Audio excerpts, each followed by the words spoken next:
Hello, hello, hello. I'm so into that music that I almost forgot to come in. So thank you, Harry. This is Arts Respond on WNHHLP 103.5 FM New Haven. I'm Lucy Gellman. And today my guests are Stetson Branch Manager and overall, I don't know, Queen of New Haven, Royalty of New Haven. Can I say that?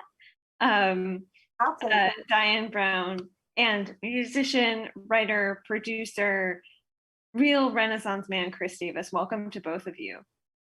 Thank you. And you may know Chris as Big Dog and not as just Chris Davis. So Either name is fine. So today we're talking about a couple of things, but the first is the Dixwell Festival through the International Festival of Arts and Ideas, which we're so lucky to have in our community, happening tomorrow afternoon. And so I'd really like to talk with both of you about bringing this festival together, even as we move through, the pandemic isn't over yet. So even as we move through this year, more than a year that has been sort of turned on its head by COVID, what did putting the festival together look like? Well, I'll start. So,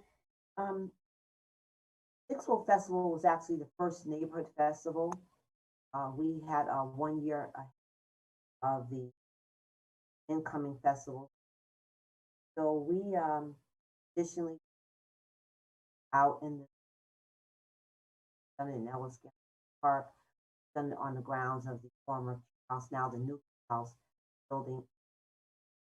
What we were trying to do this year, COVID, of course, virtual. Over the past several years, we have brought in local artists, dancers, various over the advertisers 7 years. Actually, that was my error because I should have followed it. Actually, Dixwell 8th year, so I'm going to just put out there now that we're almost down. So next year will be 9. So what happened was I sat with the committee. I'm a part of a committee. It's myself, Nina Nova, and Jackie Glover. We are the festival committee. And we were trying to figure out what we were going to do that will capture and hold people's attention virtually. Different to have something live as it goes virtual. And people are zoomed out from so much on Zoom, so many things are on Facebook Live, various different platforms. So we were trying to come up with an idea, something that would not just capture Dixwell, but all over people. So it was Nina Silva actually who said to me, well, why can't we reach out to Big Dog? Well, that's what the call him. Why can't we reach out to Mr. Dog, something with us? And Jackie Glover agreed. So I called Chris and I said, I'd like to know if you could do something with the festival. Basically, shoestring penny budget that we had. And we didn't know what he was going to come back with, but all three of us, we trusted that he would come back with something we would enjoy. Before Chris steps in, I wanted to be clear that we made a conscious decision. Chris came back and told us what he bring to the table. We felt like this community deserved to have a concert of professionals. People cannot afford a live concert or virtual concerts. Musicians are charging for virtual concerts. I know many people in the Dixwell neighborhood and beyond not afford those concerts. So Chris shares with you what to the table. We would probably maybe never get the opportunity again, but that opportunity back to the has to offer. I can't explain that exactly their words what they said, but they were very, very happy what Chris brought to the table. So I'll let Chris kind of explain after I had the conversation how he brought back to the table. Yeah, Chris, I would love to bring your voice in and talk a little bit about the programming, and then we're going to go in the backwards time machine and also talk about what this means for you to be performing in this year, because I know that you have been fighting and producing and just really, really working in a lot of different ways during this year. Yeah, Lucy, it keeps me alive. That's the fun part about it. Uh, just kudos to Diane Brown, of New Haven and her staff. And, having the opportunity, Diane and I, we've been working together quite a bit last couple of years, Christmas things and doing things for the kids. That's what interests me, the kids, and to see their faces after they accomplish something like that. It's very rewarding. So me, this year, it's been going through my stuff physical and been able to do music at the same time. So when Diane came to me about it, of course, we went in the room of having local musicians and local artists. But I said, we said, well, let's take it further. Let's try to, excuse me, I'm sorry. Someone trying to reach me. Let's try to take it up a little higher, just a little bit. And so I said, well, I'm gonna call some of my friends for, see if they can help me out. And I called my dear friend, which is Mesa, Grammy nominated artist, Bill Perry, who I produced his last 10 records, and Nick Corleone, who I have 5 #1 smooth jazz records. So they all came in bearing their gifts, and they was all excited about it. And it was different because we had to shoot it. Had to shoot Mesa differently because she lives in Baltimore. Had to shoot Nick Corleone. He's from Chicago. So the time, and Phil Perry lives in California. So he's 3 hours behind us. So it was an interesting format shooting it and having it done virtual, which I think everyone is really going to love tomorrow. I really do think that. Turn this one. And I want to return to the virtual format. And I'll hop to you first. When we opened, you said a lot of people are really sick of just looking at screens at this point. So what brings this in? No spoilers, because I want people to be surprised tomorrow. But what makes this feel different and exciting? Well, I think so. At the start of COVID, we had DJ D Nice. So I spent a lot of time dancing, got people up. So it's not like the sitting on a meet, sitting in a or listening to music, Zoom. So these are going to actually performing, see them perform, watch, hear, and dance along and participate. And so when I brought the idea back to the community and asked them how did they feel about it, and they said yes. People said they're going to show it in their backyard, going to have friends over and show it. They're going to pull out some food. They're going to make a party around it. Like Chris said, I made it. I thank Chris for his vision. Chris' vision stays focused, comes up with something. Guidance is festival has been extraordinary. Guided me higher festival through the marketing, everything. Drove our way right through. So, with that being said, people I'm asking people, how do you plan? How do you plan? So, Arts and Ideas, kudos to them. We're going to have 3 different platforms. It's going to be one Facebook where people could actually put your comments in, talk about what you little dance figures or whatever it is that you want. You could shout people out.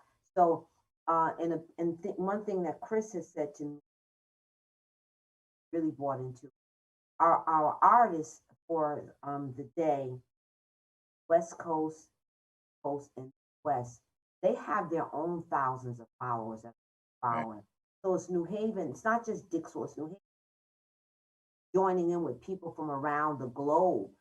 So this is going to be like a global party where we're all going to be sharing. And I have morning on my way. Well, this afternoon, I had two women from Nigeria. One's in Nigeria now. She was one of my former professors at Southern Connecticut. She called me to let me know that she has a big screen television. She's going to have it outdoors. I'm asking her if she could take photos.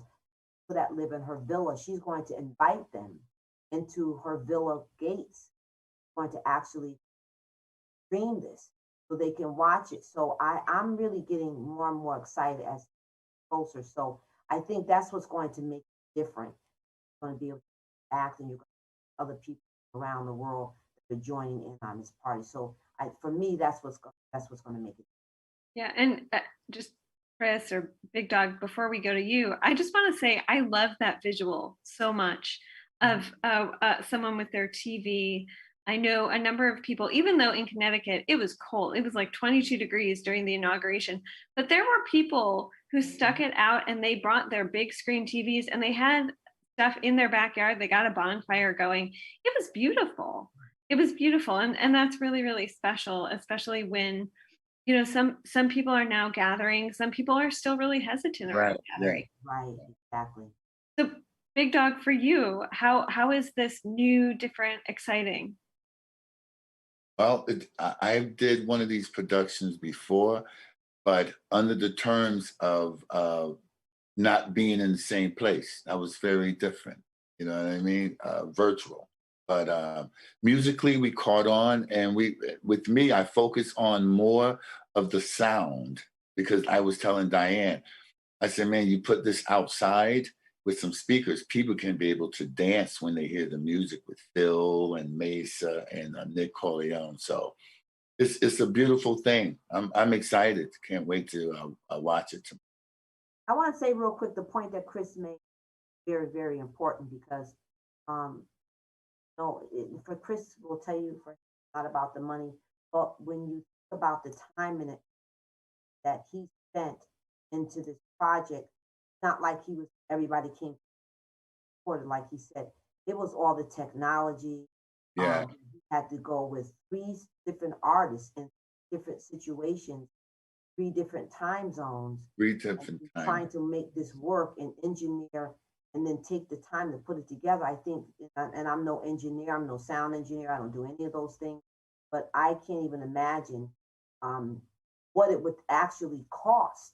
How many hours did it take once he got the content to edit and just hand it over to Arts and Ideas? I'm just being real about this. He put the content together and just packaged it up and turned it over to Arts and Ideas. All they have to do is show it on their platform.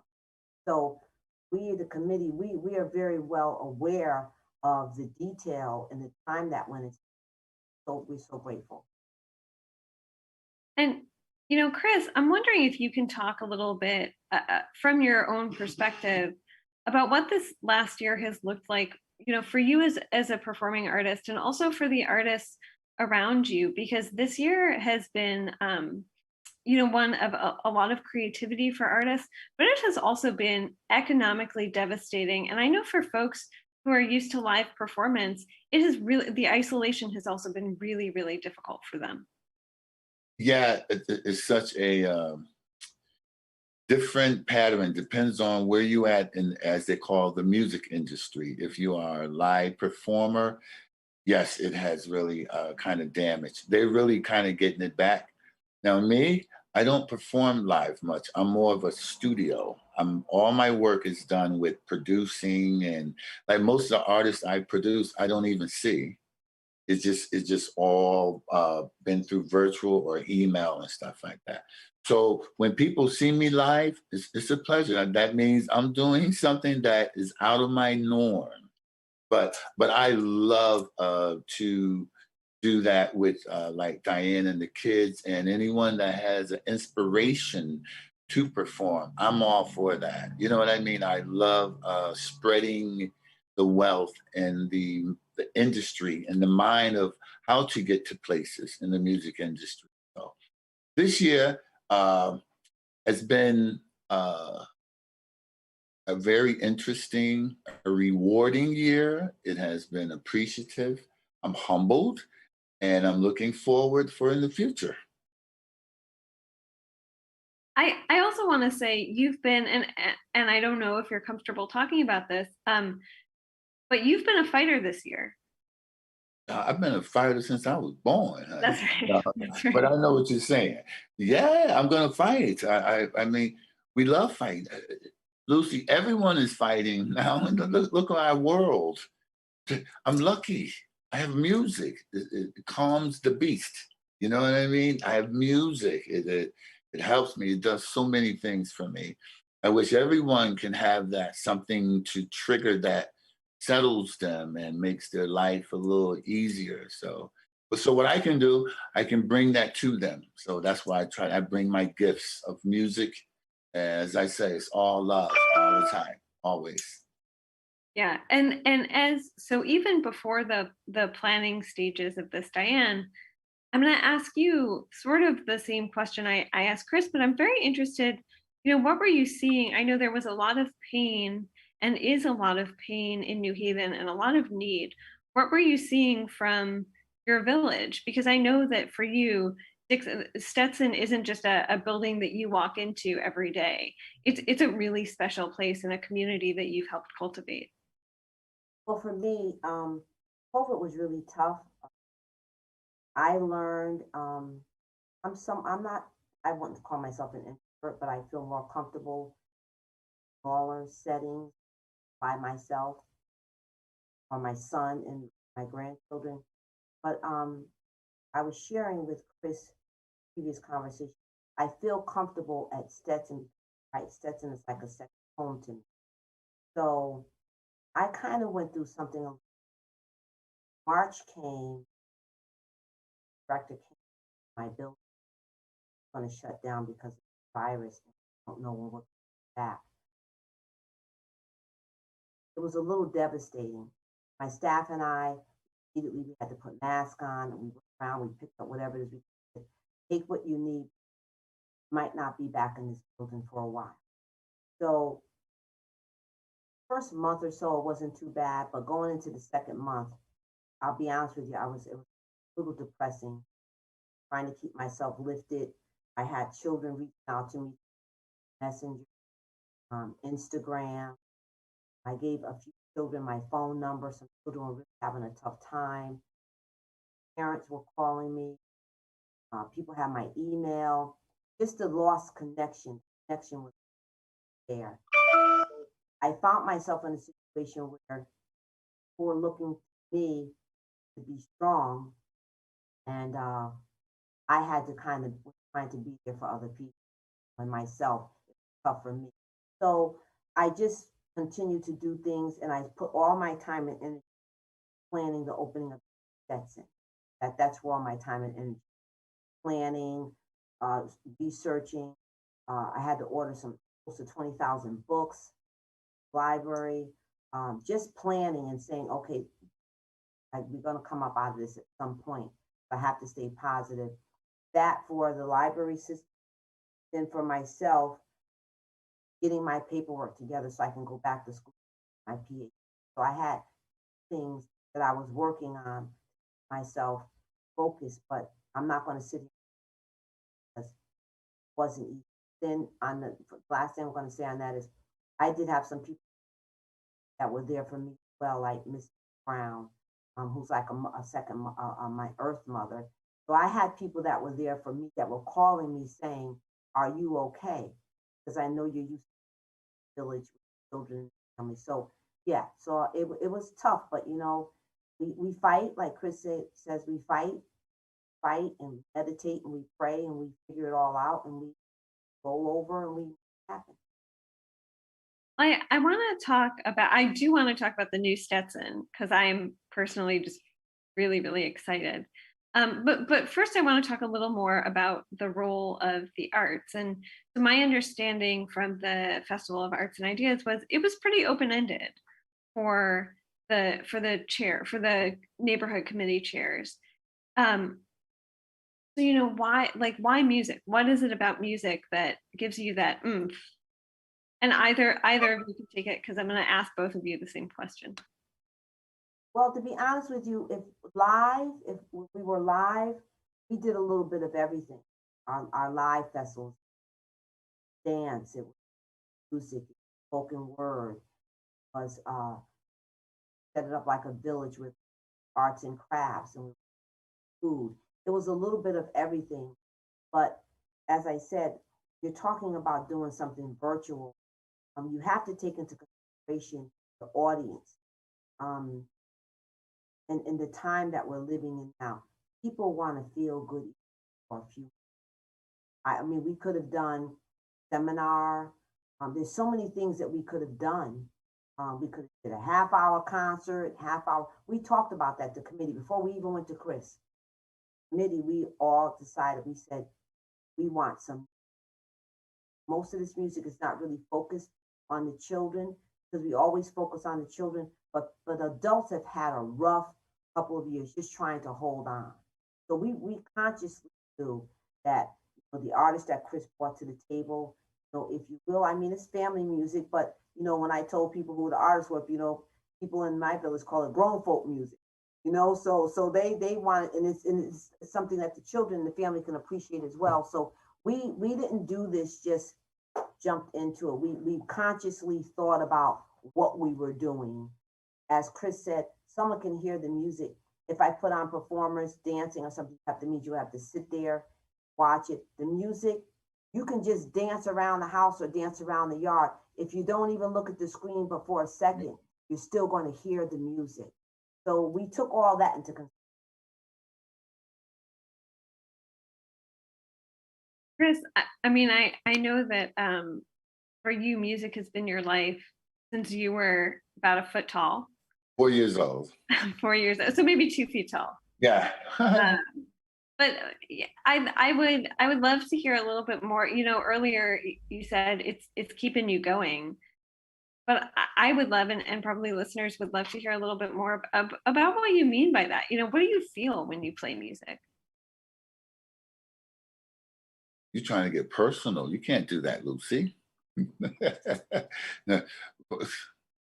Music, I mean, it's a feeling like of accomplishment, like like Diane, a feeling of accomplishment. Music, it's helping me get through my pain. We all still have pain, what we're going through. Just because I finished that off doesn't mean that life is so good and there's nothing else going on. There's always something going on. So you find your moments, and I've been doing this since I was 4 years old. And like I said, in New Haven, I've always been a big deal in my life. That's where I went to school, the after school program that Yale was running, and which is right across the street from the library. So all those things like that inside of my life. What music does for me, it probably does for other people. I mean, but I'm more involved deeply into it. It's more of it's how I live every day. It's how I live. And so I'm going to switch gears a little bit. And Diane, I want to ask you, so as we're gearing up for this virtual festival, in-person events are also coming back. And tomorrow also marks the first iteration of Stetson on the Street.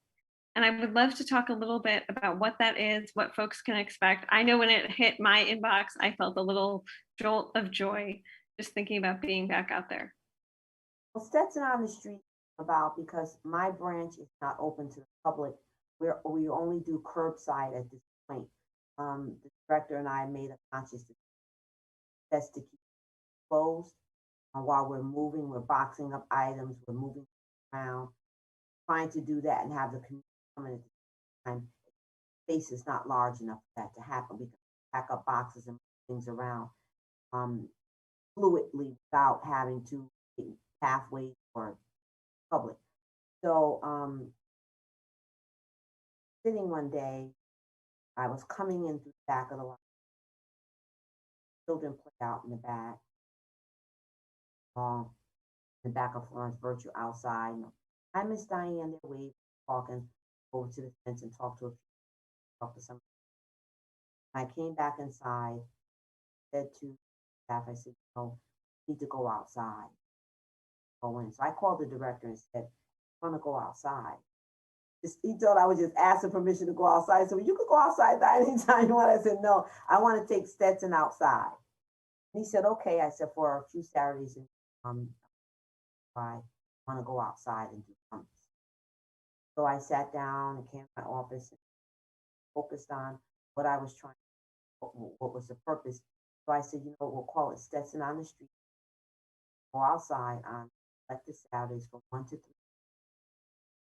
We'll have tables set up in the parking lot. We'll have masks. We'll have water.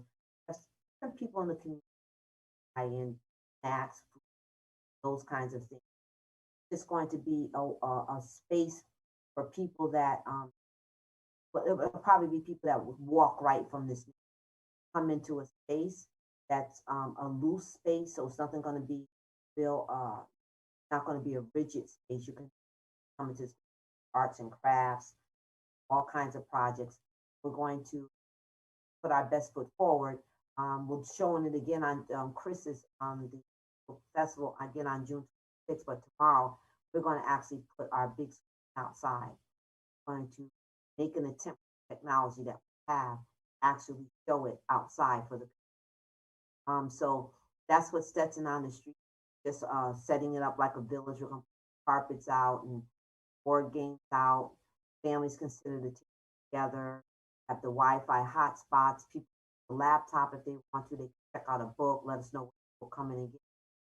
I'm just tired of being doors closed, not connecting at all. I feel like we can offer something. That's what Stetson on.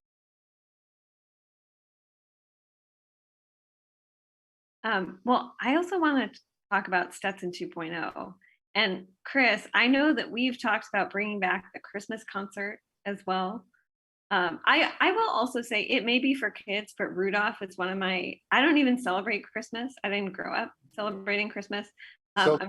I'm Jewish. I have nothing against Christmas, but Rudolph is one of my favorite songs, and I play it not only in December. So if my granddaughters do the same thing. So funny, they do the same thing, man. That we was playing it a month ago, in May, they was playing it. So yeah, that wins, and that song and that position and those kids that was on that recording, they don't understand now, but later on in life, it's gonna be big. It's gonna be big. Because once I win a Grammy, they're gonna go, oh, we was on the belt with the Grammy winner. See? Yeah, that's what it all comes. Before COVID, those kids are now like out of high school or just getting ready to come out of high school that recorded with Chris. And just prior to COVID, they would come in, they would put it up on the computer. And my granddaughter, who was a part of the video, shows it to her friends. Yeah, did you know I was in a video? Yeah. Oh no, it's not a fake video. This is a Grammy man. That's what she said. He says, Dad, what is a Grammy? So she's trying to get her father to explain what a Grammy is. So her father's explaining it. So she's my granddaughter. She's 10 now, and I think she was maybe 6, 7. So she shares it with all of her friends. So she tells people to go up on YouTube, watch her video. But that was one of the highlights of Stetson. I mean, I've had a few happen here at Stetson.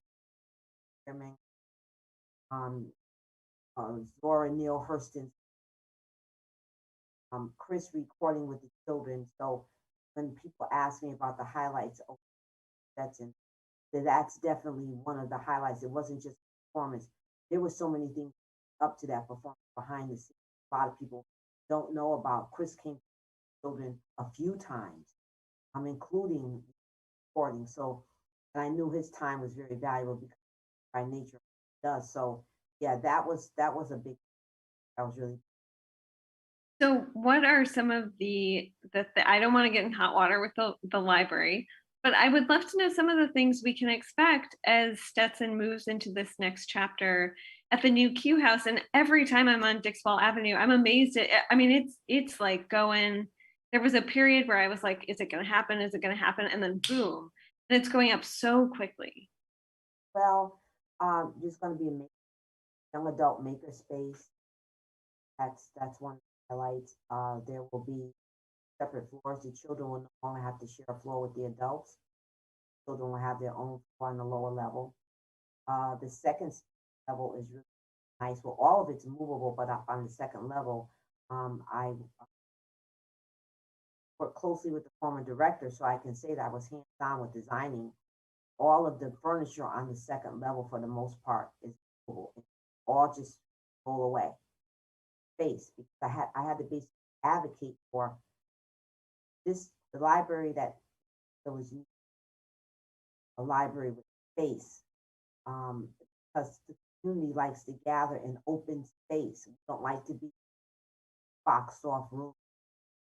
So I had to advocate for what the community need, not an academic library, although there's areas where quietly, but it needed to be formed in when I bring people to events, because that's a big part of Stetson. That's how Stetson became nationally recognized for its programming.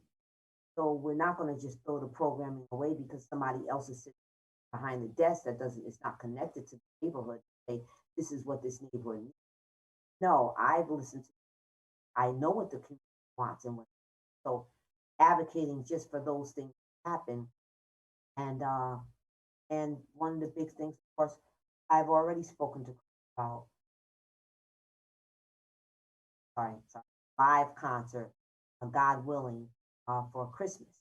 So I can't talk too much, but I did go to Chris already and ask him concert schedule for me. Absolutely. Chris, you look like you want to hop in. No, she said it all. She has it. You know what I mean? So it's all good. All good. I want to ask, so Dixwell, New Haven broadly, but especially the Dixwell neighborhood, has such deep and rich music history, and specifically jazz history, but music history beyond that. And I'm wondering, how do both of you see not only this festival, but this sort of village building, Chris, that you've been doing, as expanding on that history, as growing that footprint? Yeah, Diane can speak on it. Dixwell, yes. So I was born and raised in Wallville and Dixwell.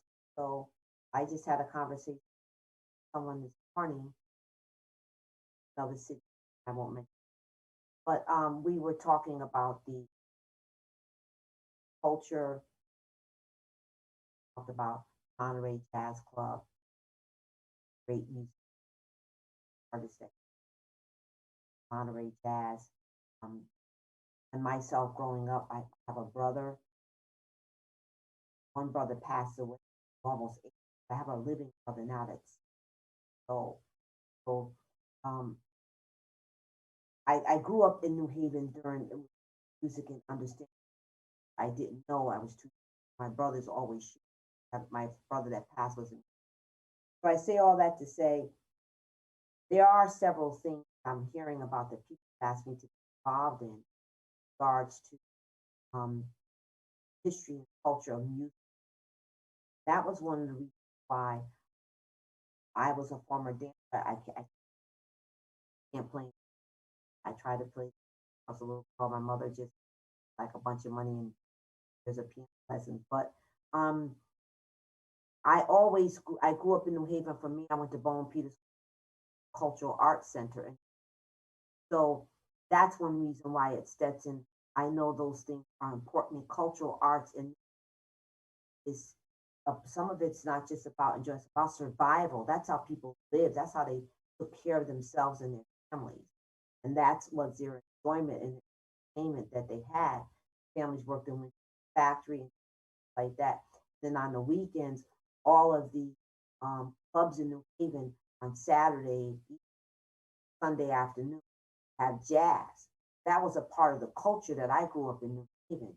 So just stripping away all of that, not having anything, no entity in Haven. I'm really, really surprised that no one in Haven has brought that back, not even a small scale. So that's when I started, when I became Stetson, I started doing. Former director, Mr. Wellborn, said, I like jazz too. I like music. Library is a platform. that in your village. That's what generations up on that. So going forward, there are going to be some opportunities that's in Branch Library to evolve some of those. Tomcat's going to current Stetson Library is the plaza. That's one of the things Tomcat is going to do, having on this side of the street. Beautiful thing. The Stetson come across the street, tie into something. So I'm excited about it. And for both of you, Chris, you alluded to it earlier in the conversation. We're at a different place now than we were 6 months ago, 12 months ago, certainly 18 months ago. And so, what are you seeing as far as the world opening up? And for both of you, how does that change your respective worlds? Well, my world's the same. I'm a producer, do music, and yes, it's opening up for live a musician, which is good. You know what I mean? People that need to perform live and they got to get out there. That's great for them. Me, I'm more of a insider. I'm a producer, production, always home with their computer and doing music. But it's good. Music, people want to get out and do what they need to do. All I say is because of my body and who I am, I have to be very careful because of what I've been going through, my immune system. So me, I stay home. I'm staying home and enjoying life and having understanding. Sometimes I get out and do what I gotta do, but mostly, as they say, protecting me and protecting others. Diane, I would love to know from you, how is it feeling as things start to open up gradually, but still? I have mixed feelings. I'm a little protective of myself and others as well. I don't go I don't go Jackie. I don't really out much. I'm home. I think I didn't realize how much the library, like a big part of my life, library shut down. That's basically where I socialize, talk to people. That's where I got my fill of people. The library. I didn't go out and banquet. So opening up the library, it's going to be different because I'm not used to now. It's been over a year now. I'm not around a lot of people. I will continue to wear my mask until I feel comfortable. But the part of what I do, like I will be protected. I work hard to protect myself. I'm excited for the new library to open. I think we're kind of slow about opening. I don't think we're just going to all of a sudden open up the doors and say 1,000 people come in. I think we're going to allow people to trickle in, soft opening, but yeah, I'm really excited about the new library community coming in, especially with the children going back to school in September. Many children that really library. I know there's children that were already behind being out with COVID, half of them not being. Everyone doesn't learn this. So I have a hard time doing 2 a day as a professional adult. So a child being 5, 6 hours, even an hour, most children is much, eyes, much. We yell at them for being on the game all day long. Then we expect for them to Zoom all day long. It's too much. I can't expect every child to learn that way. So I'm very excited to get some of those children back into Stetson Library. So I can social distance, but being able to that space with them and get how can Miss Diane, someone on my staff, help you? They're behind. Children are behind. And I'm ready for them to come back, help them Yeah. And even so, going back to the neighborhood festival, which will be tomorrow from 1 to 3 p.m. on several platforms. So, Facebook, YouTube, I think Twitch as well, which is what the cool young people use. Um, did you feel that you were able to build some of that community, even doing this project over the distance? I know that, Chris, you worked again across like 20 different time zones. So, Diane, you want to answer that? Was that for me? Well, well, well, I've reached some people, and Chris can share with you people around the globe. Chris can share the people that reached out to him. yeah, Chris, I was so moved by the fact that that Diane was saying, the library, she discovered during this year that the library was such a big part of her life. And so, even as part of the world sort of opens up, when you were building this virtual festival, did you feel that you were still able to build community and to summon that feeling of community, especially working with different artists across different time zones? Well, yeah, but that's why we actually to do that, to have that type of quality of an artist. You know what I mean?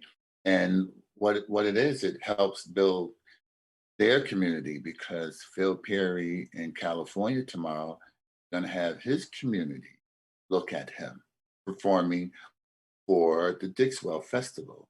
The same as that Mesa tomorrow is gonna have her Baltimore community looking at what we're doing for Dixwell. And then Nick Corleone from Chicago gonna have his community tuning in, look what we're doing for Dixwell. So the that's why I was telling Diane, the magnitude of it, we it's bigger than us. I mean, we can sit here and talk about it, but it is huge tomorrow what it's going to reach. And normally I don't know if there's arts and ideas in many other places, but uh tomorrow Dixwell and us will be reaching across the whole globe. And that's fascinating. See, that's fascinating because we sit here today, but we don't know who it's going to reach. It's going to reach everywhere. And Lucy, it's free. It's free. Can't go wrong. Yeah. I mean, Diane, I would also love to know from you, was there a feeling of community coming around this? And I'm lucky enough to know Nina and to know Jackie, and um, both of them are people who have such big hearts, as do you, and have the community sort of front and center in those big hearts. And so was it sort of nice to be to be able to join up with them and work with them a little bit on this? It was the first project that I did coming back from COVID. The festival was coming up. We more than likely it was going to be virtual, and Jackie and we had started talking early on, trying to just know exactly what we were working with. But it was good to have open conversation with Jackie, to have something to work on because um,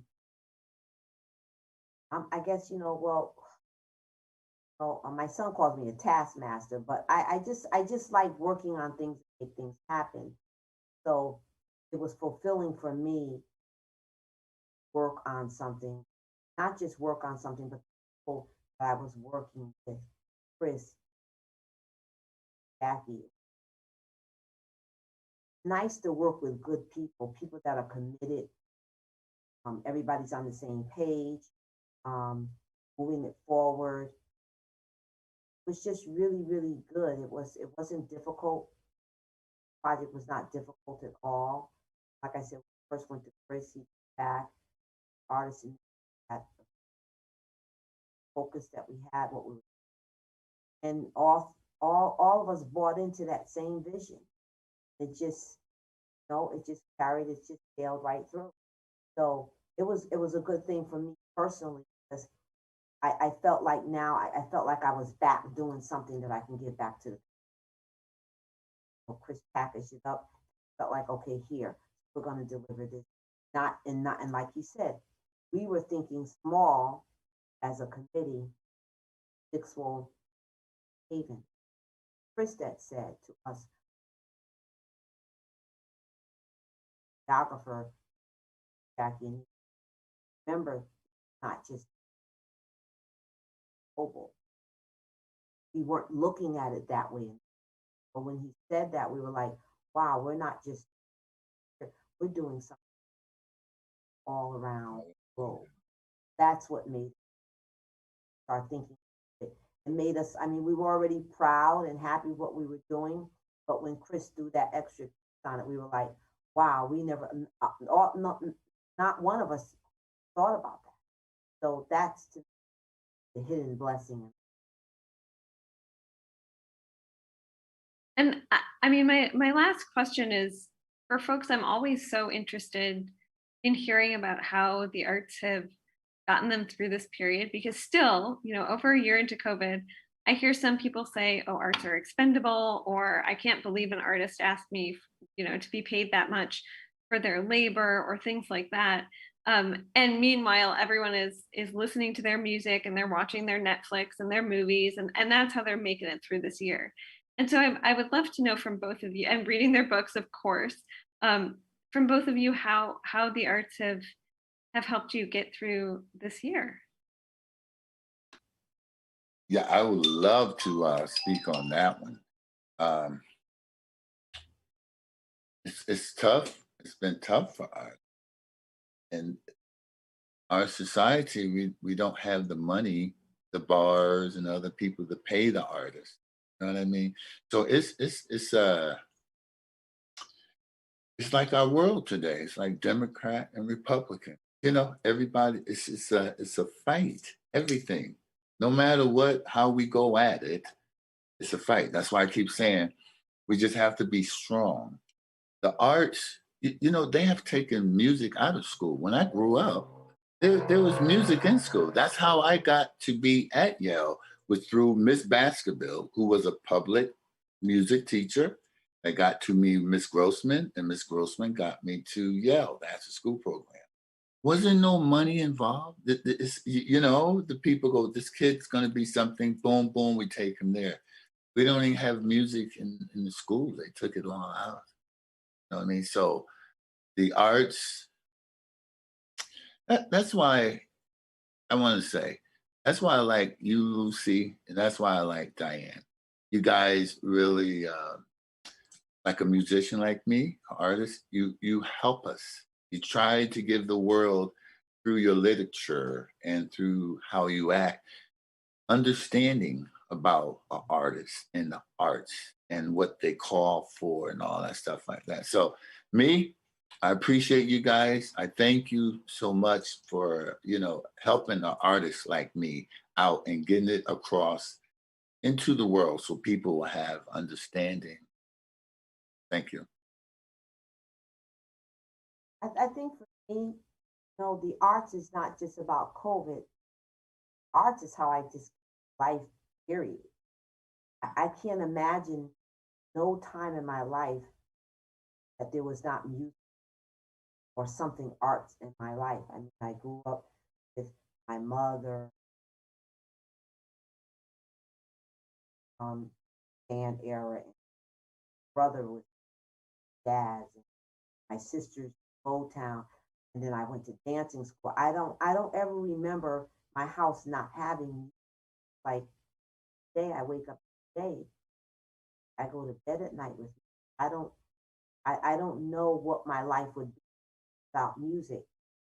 But that being said, I've learned to have a certain level of respect and anyone in the arts, not just because that's we look at it as enjoyment because that's what we enjoy. We clap our hands, we dance, we recite the poetry.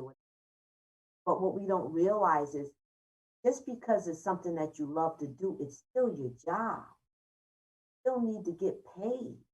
It's like we go up to somebody saying, sing a song for free. That's how they make their living. You can't expect people to just, well, that's their gift and they should get more. And I understand. I get all that. that's my big thing. Other people who are around me, I do programming at Stetson. There's never an artist that can say, Diane didn't want to give me money. I fight for them to be right. All artists, anyone that comes into my library, because that's their job. I love what I do. I'm a librarian. I love my job. Could I do this for free?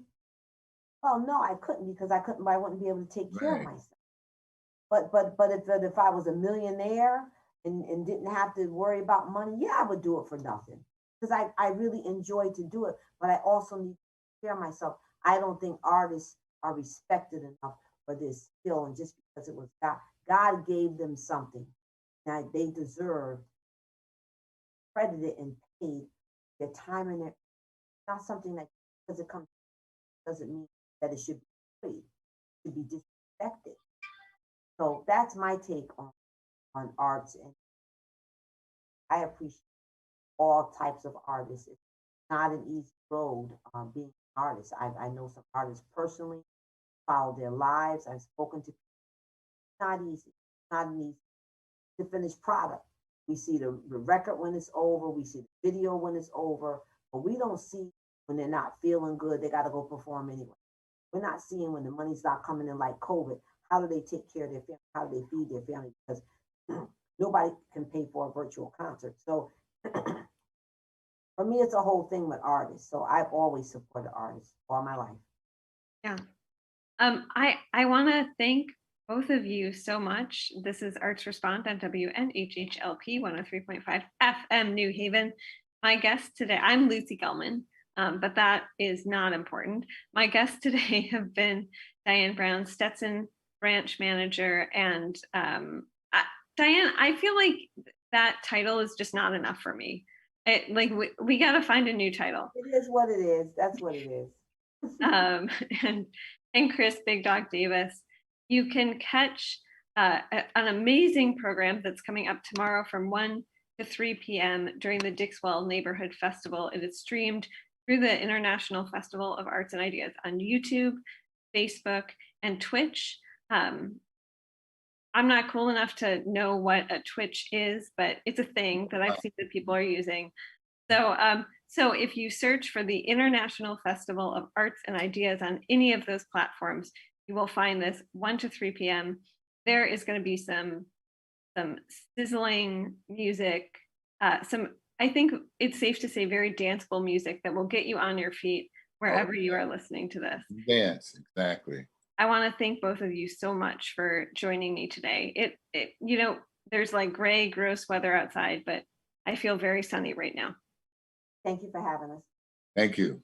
Thank you, Lucy. Bye-bye. Bye. And thank you to Harry Droz. Bye, Harry. Take care, Diane.